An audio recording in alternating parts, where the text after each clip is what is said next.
योगी आदित्यनाथ, श्री योगी आदित्यनाथ। अध्यक्ष महोदय, माननीय श्री मुलायम सिंह जी ने अभी जो बात यहां पर कही है, और मुझे अच्छा लगा कि लालू जी आज उनका समर्थन कर रहे हैं। प्रधानमंत्री के लिए भले ही उन्होंने समर्थन न किया हो, लेकिन आज समर्थन कर रहे हैं, पता नहीं किस बात के लिए। लेकिन मैं आपके माध्यम से पूरे सदन का ध्यान आकर्षित करना चाहता हूं उन मुद्दों की ओर जो आज भी सदन की मर्यादा के विरुद्ध यहां पर बातें हो रही हैं और किस प्रकार से गुमराह किया जा रहा पूरे देश को। अयोध्या में 3 प्रकार की परिक्रमाएं होती हैं, पंचकोसी, 14 कोसी और 84 कोसी। और महोदया, उसी परंपरा के अनुसार 84 कोसी परिक्रमा देश के संतों ने प्रयागराज महाकुंभ के अवसर पर 10,000 संतों ने वहां पर तय किया था और उसी के अनुसार परिक्रमा का यात्रा का कार्यक्रम तय हुआ था। महोदया, मैं स्पष्ट कर देना चाहता हूं कि अयोध्या में श्री राम जन्मभूमि, जिस पर माननीय उच्चतम न्यायालय ने इलाहाबाद उच्च न्यायालय की खंडपीठ के निर्णय के बाद स्थगनादेश दिया है, उससे 25-30 किलोमीटर दूर बस्ती जनपद के मखोड़ा नामक स्थान से, जहां पर महाराज दशरथ ने पुत्रेष्टि यज्ञ किया था, उस स्थान से इस परिक्रमा यात्रा को प्रारंभ होना था और विशुद्ध धार्मिक यात्रा थी। इसमें किसी राजनीतिक दल का कोई हस्तक्षेप नहीं था। बिल्कुल 200-250 संतों को इस यात्रा में चलना था और 13 सितंबर तक ये 20 दिन की यात्रा है। लेकिन जिस प्रकार से धार्मिक स्वतंत्रता के मौलिक अधिकार पर उत्तर प्रदेश सरकार ने प्रहार किया है, महोदय, पहली बार ये देखने को मिला है कि लगभग 2000 से अधिक संतों को गिरफ्तार किया गया है और पूरी तरह अपमानित किया गया है।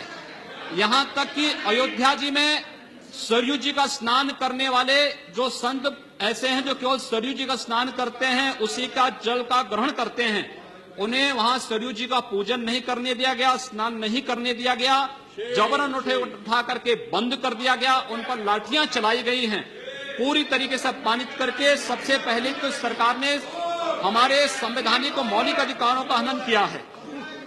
दूसरा, जहां तक स्थगन आदेश की बात है, मैं याद दिलाना चाहूंगा, इस देश के अंदर सेकुलरिज्म के नाम पर राजनीति करने वाले उन सभी दलों को 1994 में कांग्रेस नेतृत्व की ही सरकार ने सुप्रीम कोर्ट में एक शपथ पत्र दिया था और ये कहा था कि अगर तय हो जाएगा कि अयोध्या में विवादित जो ढांचा था, वह ढांचा किसी हिंदू मंदिर या स्मारक को तोड़ करके बनाया गया है, तो हिंदू भावनाओं के अनुरूप कार्य होगा।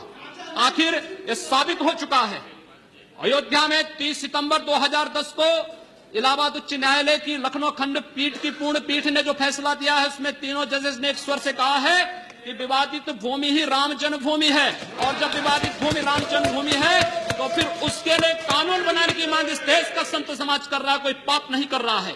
हम अपने हक को मांग रहे हैं और हम यही मांग कर रहे हैं कि अयोध्या में राम जन्मभूमि में भव्य मंदिर का निर्माण होना चाहिए, कानून इस सरकार को लाना चाहिए, क्योंकि सुप्रीम कोर्ट में शपथ पत्र कांग्रेस नेतृत्व की सरकार ने उस समय दाखिल किया था और उसी क्रम में हम मांग कर रहे हैं। और संतों को उनके हकों से वंचित किया जा रहा है, उनके धार्मिक यात्रा को प्रतिबंधित किया जा रहा है, उन्हें अपमानित किया जा रहा है। और किस समाजवाद की बात मुलायम सिंह जी कर रहे हैं, किस संविधान की बात कर रहे हैं? ये समाजवाद है।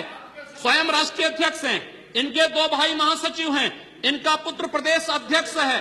कौन से समाजवाद की बात करते हैं? परिवारवाद की बात करते हैं। बेवकूफ बना रहे देश को, ये केवल देश को बेवकूफ बनाने का कार्य कर रहे हैं और बेवकूफ बना करके समाजवाद के नाम पर समाज को बेवकूफ बना करके सेकुलरिज्म की धज्जियां उड़ा रहे हैं। 30 दंगे उत्तर प्रदेश के अंदर हो चुके हैं महोदया, 1 वर्ष में 30 बड़े बड़े दंगे। हर दंगे में हिंदू प्रताड़ित हुआ है, हिंदू जेल में बंद हुआ है। और ये सरकार परंपरा की बात करती है। किस परंपरा की बात इस सरकार कर रही है? क्या आतंकवादियों के खिलाफ दायर मुकदमों को वापस लेना कौन सी परंपरा का हिस्सा है? ये सरकार उत्तर प्रदेश के अंदर जिस प्रकार से सरकारी जमीनों को कब्रिस्तान के नाम पर आवंटित कर रहा है, कौन सी परंपरा का हिस्सा है? जिस प्रकार से वहां के वहां के गरीबों, वहां के पिछड़ी जाति, वहां के अनुसूचित जाति के हकों पर डकैती डला करके ये सरकार जिस प्रकार से जंगल राज कायम की उत्तर प्रदेश के अंदर, आखिर वो किस परंपरा का हिस्सा है। और इसीलिए मैं आज के इस माध्यम से आपसे अनुरोध करना चाहूंगा, उत्तर प्रदेश सरकार ने उत्तर प्रदेश के अंदर हमारी धार्मिक भावनाओं का अपमान किया है, संतों को अपमानित किया है। इस सरकार को रहने का अधिकार नहीं होना चाहिए, इसे तत्काल बर्खास्त किया जाना चाहिए। आपसे मैं ये अनुरोध करूंगा कि भारत सरकार से मैं ये मांग करूंगा, ये सरकार लड़ाने का कार्य कर रही है, यह केवल मुस्लिम जिहादी आतंकवाद को प्रश्रय दे करके हिंदुओं को अपमानित करके संतों का अपमान करना चाहती है। और इसीलिए 84 कोसी परिक्रमा को इसने रोका है। महोदया, जितनी फोर्स वहां लगाई गई उसका दशांश भी, महोदया, उसका केवल दशांश भी केवल सुरक्षा के लिए देखिए 200-250 संत अपनी धार्मिक यात्रा को शांतिपूर्ण ढंग से निकालते। इस सरकार ने यात्रा पर रोक लगा करके उत्तर प्रदेश के अंदर 10 करोड़ लोगों को पीड़ित किया है, अपमानित किया है, उनको परेशान किया है।